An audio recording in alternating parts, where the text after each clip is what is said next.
عملت رز بلبن بس هو مش عادي بجد، مع شوية اضافات طلع احلى صينية رز بلبن هتجربوها، وسهلة جدا ومتأكدة ان هي هتعجبكم. اول حاجة انا النهاردة استخدمت كوباية واحدة من الرز.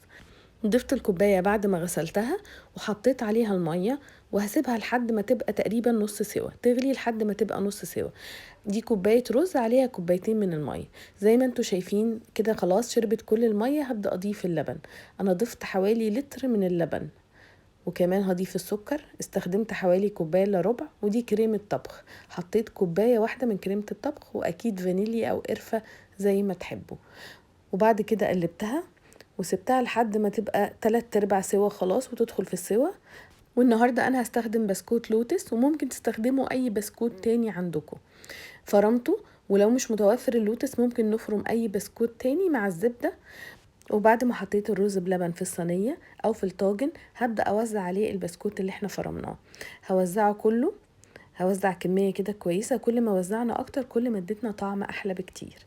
وبعد كده هدخله الفرن على درجة حرارة 190، الرف وسط. هو مش هياخد كتير لان هو خلاص 3/4 سوا. ولما يخرج هنشوف النتيجة، وبجد ده احلى صينية رز بلبن هتجربوها.